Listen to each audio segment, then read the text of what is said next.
버려진 폐건물이 세계적인 명소로 탈바꿈하거나 시대의 아픔이나 상처를 조명하는 등 건축에는 다양한 상징이 담겨 있습니다. 단순히 건물을 짓는다는 걸 넘어서 사회와 도시의 발전에 영향을 끼치는 건축. 좋은 건축물을 지으려면 어떻게 해야 할지 이야기 나눠봅니다. 박진 아나운서, 네. 이 프랑스를 배경으로 하는 영화의 모든 영화의 공통점이 뭔지 아십니까? 에펠탑이 나온다? 아닌가요? 딩동댕 정답입니다. 도시를 대표하는 건축물, 랜드마크라고 합니다. 도시의 얼굴로서 그 이미지를 좌우하기도 하고 또 관광 명소가 되기도 하죠. 네. 건축을 어떻게 하느냐에 따라서 도시의 성장에 영향을 끼치기도 하는데요. 관련해서 이야기 나누기 위해 김종훈 회장 모셨습니다. 어서 오세요. 어서 오십시오. 네, 감사합니다. 예, 반갑습니다.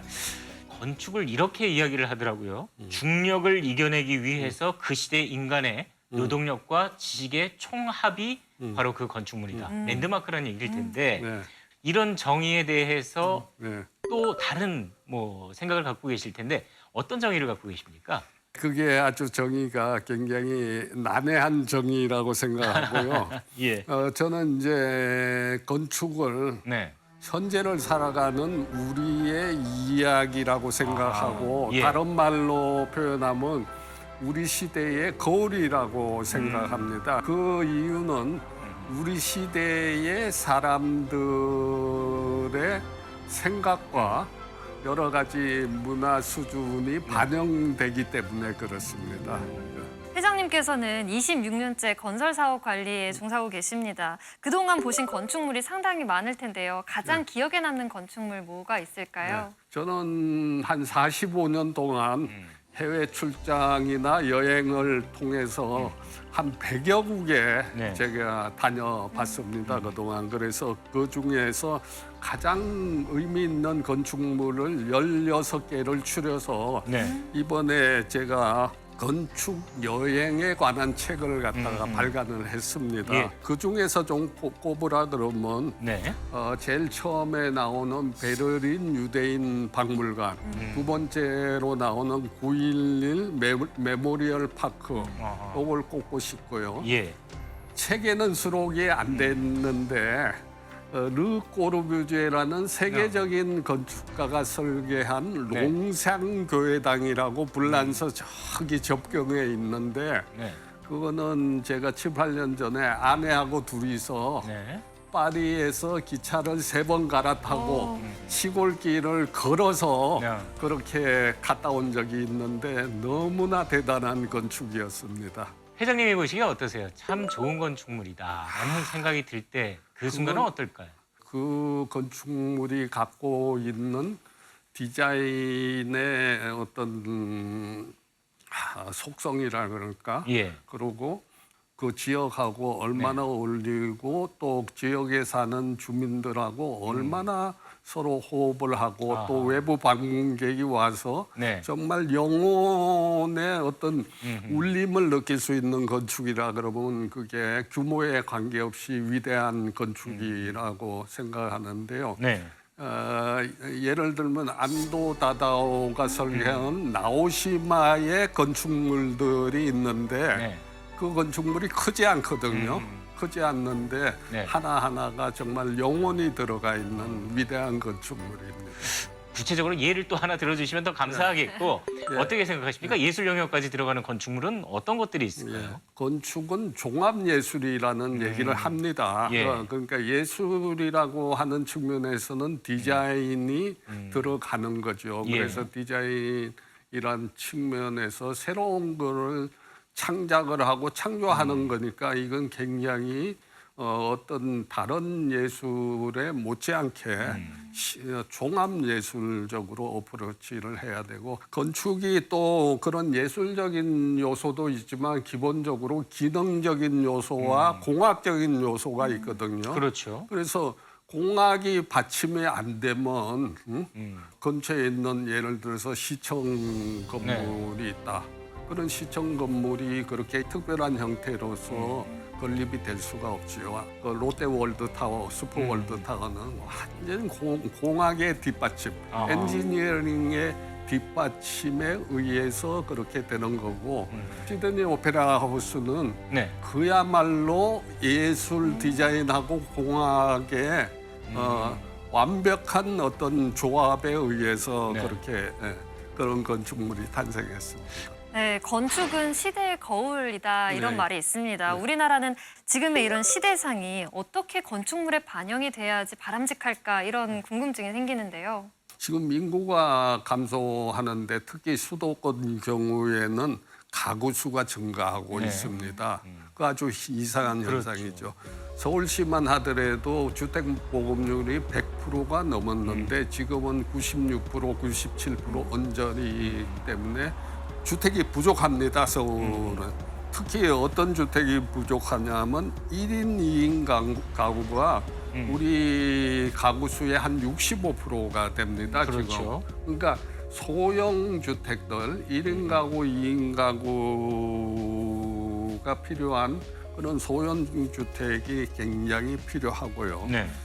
아울러 이제 시니어들이 급속적으로 늘어나고 있는데 그렇죠. 고령화가 상당히 심해지고 고령화 있어요. 때문에 예. 시니어 주택도 굉장히 활발하게 지어야 되고 그거를 미리미리 우리가 인구 문제의 변화, 인구 감소, 고령화에 대한 대책을 세워서 건축을 하고 도시를 갖고 특히 지방 소멸 문제는 벌써부터 현안 과제로 등장하고 있으니까 굉장히 난제입니다. 난제니까 그걸 갖다 어떻게 우리가 해결할지는 우리 시대의 큰 도전이자 과제라고 생각합니다. 좋은 건축물 하나가 해당 도시를 다시 되살린 이런 경우가 있는데 좀 소개 좀 해주시겠습니까? 대표적으로 꼽을 수 있는 게 빌바오 구겐하임 미술관을 들을 수 있는데 예. 아시는 것처럼 빌바오가 스페인의 그 북부 지역의 지방 도시인데 철강업으로 유명했는데 철강 산업이 쇠퇴하고 예.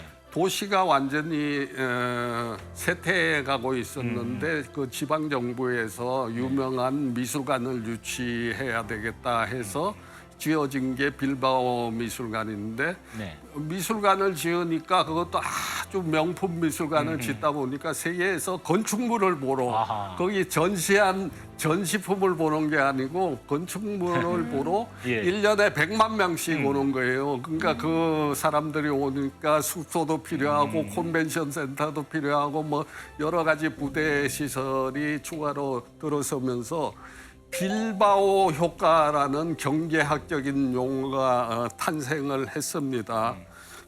조금 전에 말씀드린 시드니 오페라 하우스도 예. 그거가 굉장히 어려운 난관을 거쳐서 완료됐을 때 바로 랜드마크, 세계적인 랜드마크가 되고 네. 시드니의 얼굴이 되고 호주를 찾는 사람들은 네. 반드시 가야 되는 명소가 돼서 200만 명이 찾아오는 그런 명소가 된 거죠. 사실은 공공에서 발주하는 지방 정부라든가 중앙 정부라든가 이 뭔가 좀 기념비적인 것을 만들고 싶고 그런데 예산은 제약이 있을 테고 네.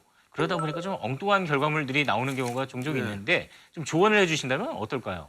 무조건 돈을 많이 들여야지 명품이 되는 게 아니거든요. 아까 제가 이제 안도다다오 얘기를 했는데 네. 오사카에 가면 비세교회라는 교회가 있는데 네. 그 건축주인 교회가 너무 돈이 없었어요. 예. 그래서 안도 다다오한테 정말 싸게 좀 설계를 해달라 해서 이 사람이 굉장히 싸게 그 설계를 해서 일체 마감도 안 하고 뭐 설비 전기 같은 것도 거의 다 빼고 단지 이제 그 전면에다가 십자로 다 뚫어놨어요. 그래서 십자를 통해서 오는 빛에 의해서 그 교회가 환상적인 모습을 보여주는데 조그만 건축물이고 아주 싼 건축물인데도 네네. 불구하고 세계적인 명품이 된 사례가 있죠. 영국 런던 경우에는 네. 굿 디자인 운동이라는 거를 갖다 찰스 황태자가 주도해서 지금 20년째 하고 있는데 예. 아주 좋은 그 디자인을 잘해서 공공건축을 해놓고 그걸 갖다가 평가를 합니다. 네. 어떤 측면에서 평가를 하느냐면 병원의 경우 환자 회복률이 굿 디자인으로 했을 때 27%가 올라가고 학교는 10%의 학업 성취도가 올라가고 네. 거기 근무하고 있는 사람들 여러 부류의 사람들 의사, 간호사, 뭐 교사 이런 사람들의 생산성이 20% 올라가더라. 이런 게 공개된 숫자로서 공개가 되고 있습니다. 공간이 생각을 지배한다라는 말이 거짓말은 아니네요. 예, 그게 처칠이 한 얘기인데 유명한 네. 얘기죠. 사람이 건축을 하지만 지어진 공간은 사람을 지배한다. 그래서 굿 디자인, 공공 디자인은 굉장히 중요하다고 볼 수 있습니다. 을지로를 힙지로라고 부르기도 하고요. 북촌이나 서촌은 구시가지의 특색 있는 가게들이 들어서면서 독특한 분위기를 나타내고 있습니다. 네. 옛 건축과 새로운 건축이 조화를 이루는 이런 건축 방식을 소개해주고 싶은 사례가 있으시다면요? 제가 얼핏 생각이 드는 게 루블 박물관에 이제 유리로 된 피라미드를 갖다가 미국 건축가를 시켜서 해서 난리가 났습니다. 거기다가 그런 걸 한다고 그런 사례도 있고요. 아주 대표적인 게 런던에 있는 테이트 모던 미술관인데 화력 발전소 하다가 기능이 폐기돼서 20년 동안 놀리던 건물을 허물지 않고 리모델해서 미술관으로 했는데 그 공간 배치가 워낙 탁월하고 그러니까 일약 세계적인 미술관이 됐고 지금은 그 옆에다가 신관을 새로 지어서 신관하고 구관이 아주 조화롭게 그렇게 운영이 되고 있고 우리나라 경우에는 옛날에 그 조선 총독부 하던 중앙청 그 화신백화점 뭐 이런 걸 다 그냥 허물어 버렸는데 그 우리의 아픈 역사도 좀 보존이 필요하거든요. 그래서 허물은 결정이 그게 올바랐냐 이런 거는 한번 생각해 봐야 되는 문제라고 생각합니다. 앞으로 이 국내 건축 그리고 건설 산업이 좀 이런 방향으로 나아갔으면 좋겠다. 기대하시는 게 있으면 한마디 좀 부탁드려도 될까요? 도시가 아름답고 도시가 경쟁력이 있으려 그러면 건축의 기본적으로 특색 있는 디자인과 또 주의하고 조화를 이루는 경관을 유지하는 새로운 경쟁력 있는 도시 건설을 할 필요가 있는데 서울이나 지방은 너무 그동안에 난개발을 하고 졸속 개발을 했기 때문에 디자인 경쟁력이 많이 떨어지고 그 도시 경쟁력이 거기서 떨어진다고 봅니다. 그래서 지금부터라도 그런 디자인 경쟁력에 대해서 생각하고 용산 개발을 정말 우리가 세계적인 명품으로 개발할 필요가 있고 그러기 위해서는 이 마스터 플랜이 잘 돼야 되는데 세계적인 건축가나 도시계획가들한테 공모 형태로 해서 디자인 측면에서 100년 대계로 갈 수 있는 쪽으로 검토가 돼야 되고 용산하고 한강을 아우르는 종합적인 계획을 수립할 필요가 있다고 생각을 하고 특별히 생각할 거는 한강변을 너무 그 좋은 강변을 아파트 위주로만 그것도 판상형 아파트로 해서 지금 재건축을 하고는 있는데 재건축하고 있는 것조차도 별로 경관상에 그렇게 아름다지 못한 건데 주요 도시의 강변의 경관이 이렇게 형편없는 도시는 서울 외에는 없다고 봅니다. 그걸 많이 개선하는 노력을 해야 되는 게 우리 시대의 사명이라고 생각합니다. 자, 건축을 통해서요. 과거와 현재를 돌아보고 또 미래를 위한 건축은 어떻게 해야 할지 지금부터 이게 누가 할 고민이 아니고 각자 국민들이 다 같이 고민을 해야지 그만큼 수준이 올라가는 거니까요. 네, 오늘 말씀 고맙습니다. 오늘 말씀 잘 들었습니다. 감사합니다.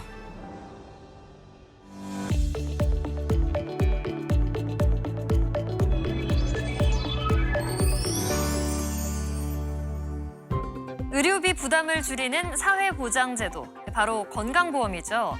이 건강보험의 부과체계가 오는 9월부터 개편된다고 하는데요. 그래서 오늘은 달라지는 건강보험료에 대해 알려드립니다. 먼저 건강보험료 개편을 통해 지역 가입자의 월 평균 보험료가 36,000원 정도 낮아집니다. 재산과 자동차에 부과되는 건강보험료를 낮추고 소득 정률제가 도입된 건데요. 기존의 소득 등급제 대신 6.99%의 일정 비율을 적용해 소득 보험료를 산정하는 방식을 말합니다. 소득 정률제가 적용되면 연간 종합소득 3,860만 원을 기준으로 소득 보험료가 달라지는데요. 만약 연소득이 500만 원인 지역가입자라면 보험료가 5만 290원에서 2만 9,120원으로 줄어들게 됩니다. 최저 보험료의 소득 기준도 달라집니다. 기존에는 연소득이 100만 원 이하일 때 월 14,650원을 냈지만 연소득 기준이 336만 원 이하로 바뀌면서 보험료가 월 19,500원으로 부과됩니다.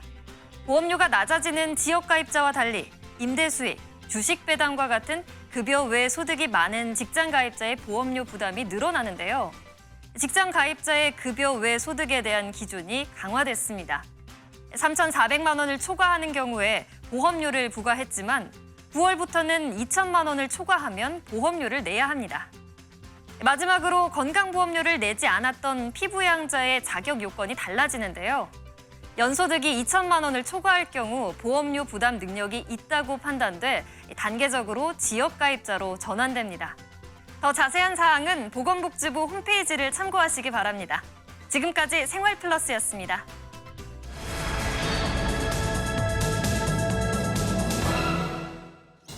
수입 축산물 무관세 혜택과 사료값 상승 등으로 국내 축산 농가의 어려움이 높아지고 있습니다.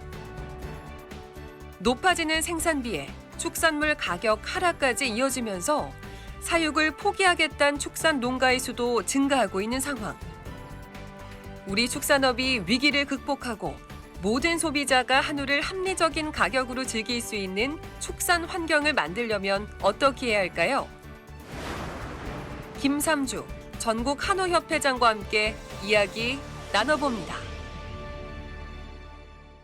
요즘 축산 농가들이 상당히 큰 어려움을 호소하고 있습니다. 이제 국제 곡물 가격 상승으로 인해서 사료값은 천정부지로 올랐는데 국내 물가를 안정시키기 위해서 수입 축산물에 대해서 세금 혜택을 주다 보니까 축산 농가들의 어려움이 가중되고 있다라는 설명인데요. 네, 관세제로 발표 이후 한우 출하 가격 역시 하락하면서 한우 출하 시 계속 손해를 보고 있다고 하는데요. 김삼주 전국 한우협회장 모시고 자세한 이야기 나눠보겠습니다. 먼저 한우협회 어떤 일을 하고 계시는 곳이죠? 예, 한우협회는 생산하는 우리 농가들의 회원 근익을 보호하기 위해서 네. 한우협회가 활동을 하고 있습니다. 지금 가장 뜨거운 이슈가 수입 축산물 무관세 혜택을 정부에서 지금 제공을 하고 있지 않습니까? 예, 예. 어떻습니까? 이 서민 입장에서는 사실 이 수입 고기가 됐건 국내 고기가 됐건 가격이 낮아진다고 하면 다 반기는 일인데 축산농가 입장에서는 꼭 그렇지도 않은 것 같아요. 피해가 크시다고요? 예, 저희들이 이제 무관세가 거는 네. 무관세가 됐을 때 정말 그러면 식당 물가를 안정시키고 소비자들한테 혜택을 돌려줘야 되는데 그렇지가 않다는 거죠. 이제 문제는. 그리고 국내 한우 농가들의 이제 출하 가격은 또 네. 이제 떨어져서 생산비는 계속 올라가고 이래서 손해가 한우 농가들이 많이 지금 보고 있다. 예. 예, 그렇게 보시면 되겠습니다. 외부에서 무관세 혜택을 줬으니까 떨어졌다, 가격 혜택을 준다 하니까 그냥 실제 가격은 모르는 상태에서 가서 싸졌대 하면서 뭐 살 그런 가능성도 있는데 그런 영향도 좀 있을까요? 그런 부분도 뭐 사실 있습니다. 네. 이제 소비자들이 정확하게 이제 가격에 대한 인지를 안 하고 가시면은 한우를 비해서 수입 소고기는 또 조금 싸다. 예. 그리고 이제 등급에 따라서 가격 차이가 이제 많이 나고 있습니다. 예. 그런데 이제 저희들이 1등급 이하를 했을 때는 수입육하고 뭐 그렇게 경쟁력은 가지고 가고 있거든요. 그래서 이제 전부 우리 소비자들이 네. 완불 투불을 선호하는 건 아니지 않습니까? 그래서 이제 등급에 따라서 네. 이제 드시면은 수입 고기하고도 이제 더 좋은 한우를 드실 수도 있는데 그런 부분이 조금 차별화가 안 돼 있는 부분이 있습니다. 이런 문제는 없을까요? 그러니까 지난해 같은 경우는 한우를 워낙 많이 드셨으니까 이게 축산 농가에서도 이게 좀 돈이 되겠다 싶어서 평소 10마리 키우시던 거 한 12마리씩 키우고 이렇게 생산을 늘려서 가격이 떨어지는 부분은 없습니까? 그 부분도 있습니다. 네. 지금 소비가 이제 계속 조금씩 늘어나서 그리고 가격이 이제 좋다 보니까 이제 농가들은 이제 항상 두수를 더 늘려서 또 더 많은 수익을 내기 위해서 했던 예. 부분이 있습니다. 그래서 지금 사실은 올 하반기부터 경기가 점차적으로 이제 떨어지고 예. 생산비는 계속 올라가고 뭐 이러는 부분이 있다 보니까 경영 악화로 이어져서 이제 가격이 떨어지고 예. 그리고 농가들이 이제 경영하는데 상당히 어려워진다는 얘기죠. 네, 국제 곡물 가격 상승 여파로 사료값이 급등했는데요. 또 다음 달에도 오른다는 소리도 있고요. 축산 농가에서 부담이 상당할 것 같은데 혹시 뭐 정부 지원이라든지 이런 게 이루어지고 있나요? 정부에서 뭐 일정 부분에 이제 그 사료 구매 자금 뭐 이런 부분에 이제 지원을 하고 있는데 이게 네. 지원이라기보다는 대출이죠. 대출을 해주는 부분인데 농가들이 이제 일정 부분에 그것도 이제 조금 안 맞다는 얘기죠. 이게 원천적인 해결이 돼야 되는데 예.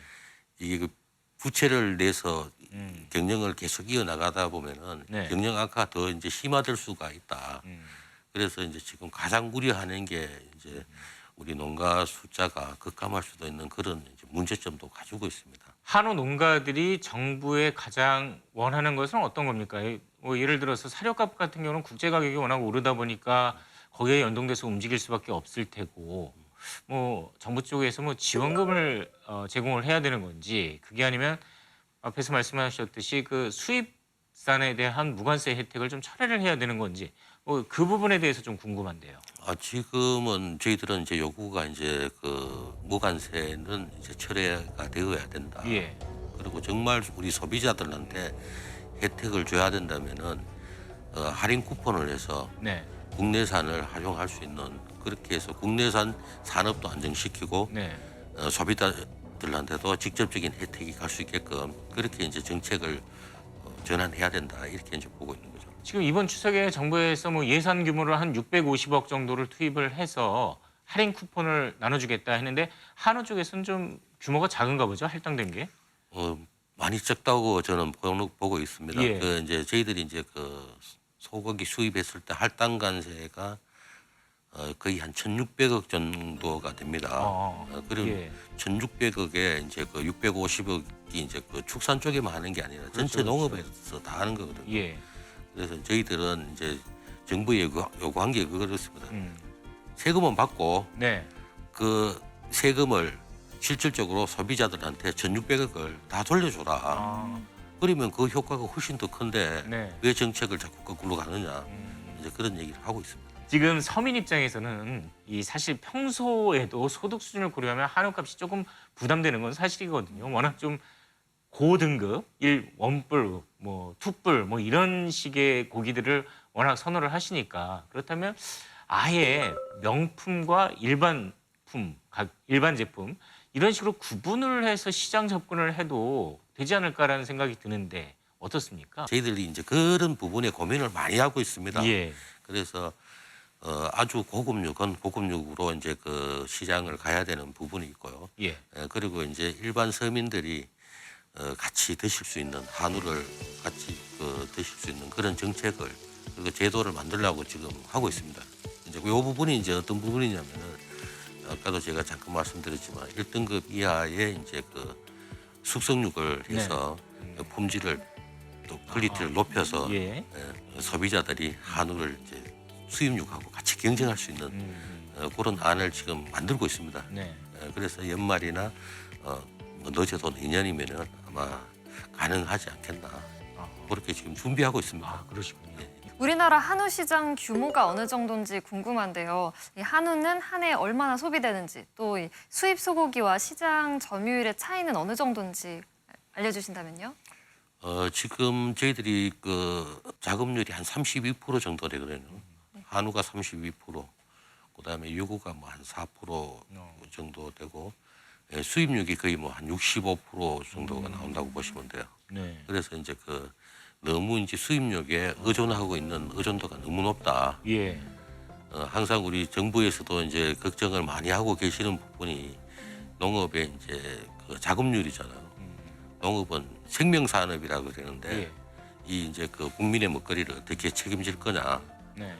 그럼 자급률을 최소한 50%대는 가지고 가야 이제 되거든요. 네. 근데 지금 자급률이 전체적으로 봤을 때는 작년에 보니까 한 19%까지 떨어졌더라고요. 19%까지요.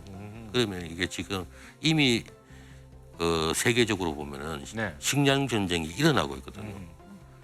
이거를 어떻게 앞으로 해결할 거냐. 예? 수입을 못했을 때는 네. 우리나라 국민들이 굶어야 되죠.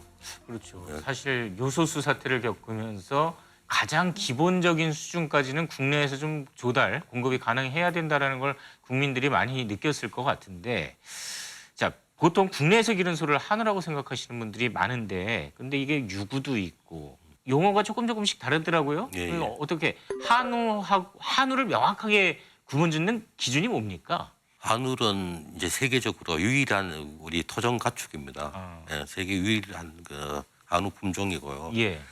우리가 이제 그 우유를 생산하기 위해서 이제 하는 이제 젖소가 있습니다. 그렇죠. 예, 요거는 이제 젖소고 젖소에서 태어난 송아지를 이제 그 유구죠. 아. 네, 유구로 이렇게 표기하고 예. 한우는 순수하게 이제 한우로만 표기를 하고 이렇게 거기서 이제 또 세분화로 좀 들어갈 수는 있는데요. 뭐 네. 거새우, 뭐 암소, 뭐 이렇게 이제 좀 세분화로 들어갈 수는 있습니다. 올여름에 비가 늦장마라고 하는데 비가 많이 왔습니다. 그래서 뭐 전국 골고루 비가 워낙 폭우가 쏟아지다 보니까 축산농가에서도 좀 피해가 있을 것 같은데 보통 이렇게 비 피해 지나가고 나면은 병이 도는 게 좀 걱정이라고 해요. 지금 현재 축산업 농가 상황은 어떻습니까? 항상 이제 가을철 되고 겨울 되면은 네. 이제 질병이 이제 와서 이제 어려움을 많이 겪고 있는 부분이 있습니다만은 저희들은 이제 농가들한테 항상 교육을 선제적으로 이제 우리가 방역을 우리 농가 스스로 해야 된다. 네. 그렇게 해서 이제 지금 방역 뭐 결의 대회도 하고 지역에 이제 우시장 다니면서도 이제 그 방역에 대한 중요성 뭐 이런 것도 이제 같이 홍보하고 그렇게 농가들이 자발적인 이제 방역 활동을 하고 있다고 보시면 됩니다. 네, 뭐 앞서 말씀해주신 방역 문제, 뭐 또 사육감 문제 등 이런 것 외에 한우 농가가 당면한 과제는 뭐라고 보시나요? 가장 지금 시급한 거는 이제 저희들은 이제 두수가 상당히 지금 많이 늘어났습니다. 그래서 거기에 대해서 이제 정책적으로 가서 조금 수급을 안정시킬 수 있는 정책을 가지고 가야 되고요. 네. 그리고 지금 사료 가격이 너무 올라서 여기에 대해서 경영비를 어떻게 줄일 거냐. 네. 저희들은 지금 어떻게 소를 키우느냐가 한우를 키우느냐가 문제가 아니라 어떻게 살아남느냐가 더 중요한 시점이 되었습니다. 예. 그래서 이제 정부에 또 이제 저희들이 요구하는 게 안정적으로 갈 수 있는 기반은 정부에서 마련해 줘야 된다. 네. 그래서 국제적으로 곡물 가격이 너무 올라간다고 해서 뭐 따라가 다니면 안 되고 네. 사료 안정기금을 조성을 해서 가격이 어느 정도 올랐을 때는 그 안정기금으로 인해서 농가들을 보호할 수 있는 정책도 가지고 가야 된다. 뭐 그렇게 이제 저희들이 이제 계속 요구를 하고 있는 상황입니다. 요즘 대기업들이 경쟁적으로 대체육이라고 하죠. 예. 실제 키운 소가 아니고 실험실에서 배양된 고기를 만드는데 많은 투자를 하고 있습니다. 시장화, 상품화도 될 수 있다라는 이야기들이 많이 나오고 있고요. 이런 것들이 대세가 됐었을 때는 축산농가가 입을 타격이 지금 말씀하신 이유보다는 뭐 비교가 안 될 정도로 클 것 같은데 어떻습니까? 뭐 일부에서 이제 그 지금 얘기 나오는 거는 뭐 2050년도 이때 네. 가면 뭐 축산물 대체할 수 있는 게 한 뭐 60%까지 뭐 대체할 수 있다. 네. 이런 의견도 나오고 있습니다. 근데 저는 봤을 때 그렇지는 않다. 대체육이고 모방식품이 자연산을 이길 수 없다. 아, 그런 이제 저는 생각을 가지고 가고요. 그리고 이제 지금까지는 이제 대체육에 대한 부분을 이제 장점만 계속 아하. 부각을 시켜서 지금 홍보를 하고 있는 그런 실정인데 예. 거기에 대한 문제점은 분명히 가지고 가고 있습니다. 근데 거기에 대한 소비자들이 아직은 인지를 못하고 계시고요. 저희들은 거기에 대한 문제점도 소비자들한테 정확하게 알려줘야 된다. 네. 그리고 선택은 결국은 소비자가 하게끔을 만들어줘야 된다는 거죠. 이 한우 할인 행사를 가끔 이제 하게 되잖아요. 이제 곧 추석도 다가오고요. 추석을 맞아서 협회 차원에서 이런 할인 행사를 여는 게 있을까요? 예, 저희들이 그 명절에는 항상 그 우리 한우를 아껴주시는 우리 소비자들한테 이제 네. 그래도 조금 혜택을 드리려고 이제 할인 행사를 이제 좀 크게 이제 하고 있습니다. 네. 거기에서 이제 저희들이 최대 50%에서 어허. 30%까지 이제 그 협회에서 대형 유통업체들하고 네. 이제 뭐 영농조합법인 이런 데 하고 이제 농축협도 한 25%의 이제 그런 할인 행사를 같이 하고 있습니다. 마지막으로 국민들께 전하고 싶은 말씀이 있으시다면요? 저희들은 뭐 항상 이제 그 우리 소비자들, 국민들께서 한우를 그래도 가장 좋아하고 저거 많이 드셔주셔서 항상 감사하다는 말씀을 드리고요. 더 소비자들한테 다가갈 수 있는 그런 우리 한우 협회나 우리 한우 농가가 되기 위해서 또 노력하고 그 항상 신뢰받을 수 있는 한우산이 되도록 하겠다는 말씀을 드립니다. 알겠습니다. 러시아 우크라이나 전쟁을 통해서 식량 안보의 중요성이 조명된 만큼 국내 농축 산업의 보호도 중요해졌는데요. 소비자는 물론 축산농가 모두 상생 가능한 정책이 마련되어야 할 것 같습니다. 오늘 토요 포커스는 여기서 마치겠습니다. 시청해주신 여러분 고맙습니다.